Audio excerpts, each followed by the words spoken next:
Hello, my friends, and welcome to the Purple Bracket. Today I'm going to be recapping episode 7 of All Stars 10 Wicked Good. There is much to say about this one, so let's get into it. Like the other two brackets, the Queens parade on the main stage, reintroducing themselves to the viewers. I gave my top toot to Daya Betty's entrance look because it's very fierce, it's very edgy, it's very her.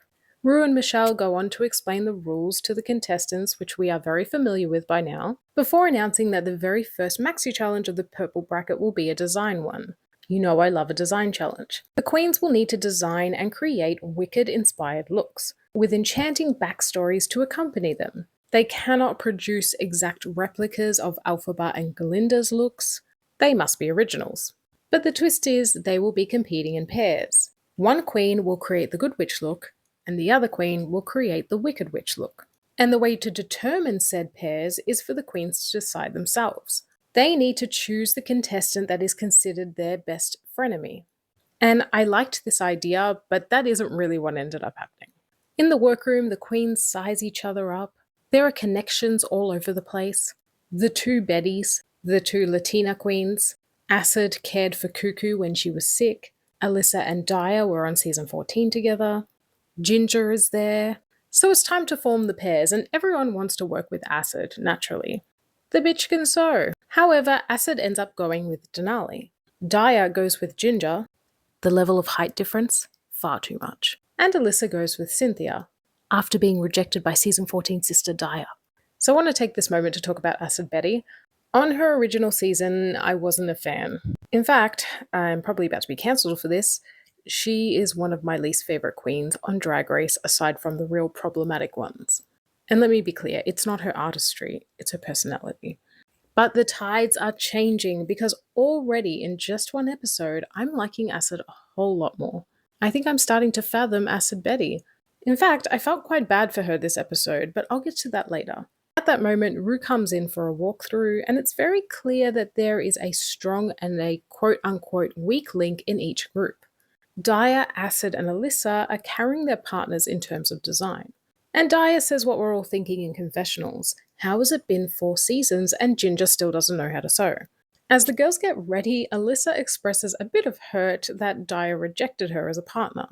I felt a bit bad for her, but this is a game and Daya did choose the right contestant to be aligned with. More on that later. So Denali guesses correctly that the 4 points will need to be handed out later, and Daya says she's going to keep it to herself when it comes to thoughts on alliances. And honestly, smart. On the non-elimination day, Cynthia Erivo and Ariana Grande enter the workroom, surprising the girls. I'm a huge fan of Wicked, I'm just going to say it. I am a Cynthia girly. If you haven't watched the performance of Cynthia singing Defying Gravity at the Academy Awards, go and do so. It's one of the best things I've ever seen. I really love their wholesome friendship though. We even get an All Stars 2 moment when we see them behind the mirror, the iconic mirror where Alyssa appeared, and it was the face crack of the century for Fifi O'Hara.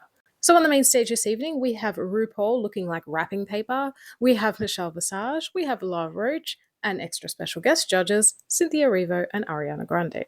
I'm sure the other two brackets were jealous about getting these two, but I certainly would have been.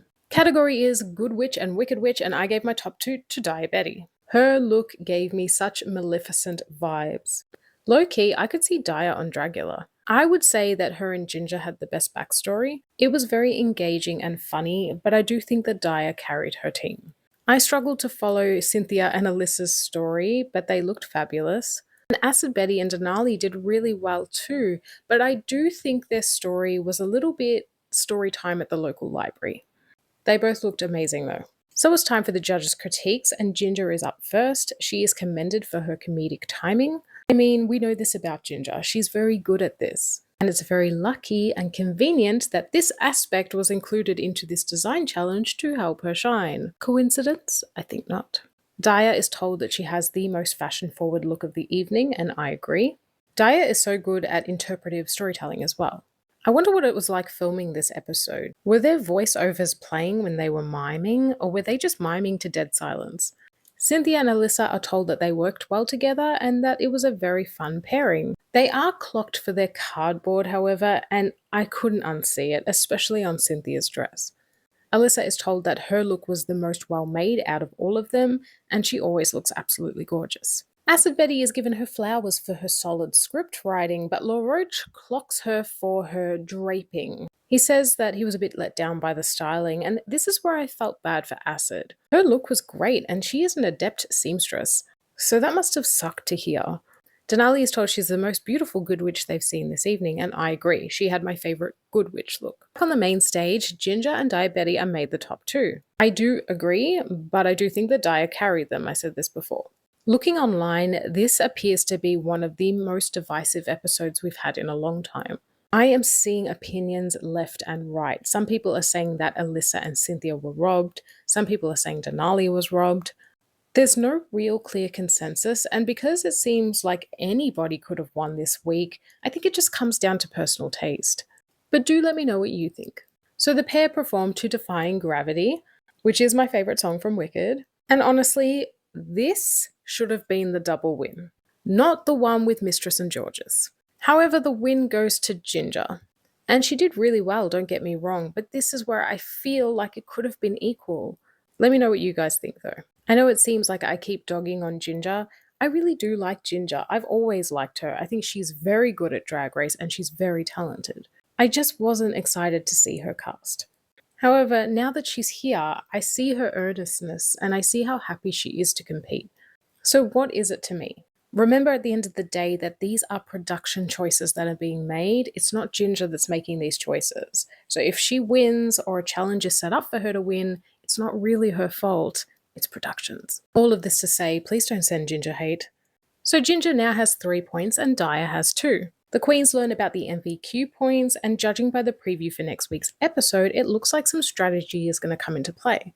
Next week is a country-based performance challenge that they are calling Stage Cooch. Why not Coachella? And whilst it looks like a whole lot of fun, again, I'm seeing people online saying that, ooh, I wonder who a country-based challenge is going to suit best. And I warned you guys. I told you bracket 3 is the most rigged. We started off so well with Orange Bracket, didn't we? So my friends, what did you think of the very first episode of the Purple Bracket? Did you agree with the judging choices? Who had your favourite look? I enjoyed it, but I can tell this is going to be my least favourite bracket of the 3. Dia and Denali are my highlights from this group. It also sucks because Denali mentioned at the beginning when she was introducing herself on the stage that she felt really overlooked on season 13, and she's already being overlooked here, so it hasn't really improved. But let's just wait and see how the other 2 episodes go. So give me all the tea, and I'll be back very soon with another video.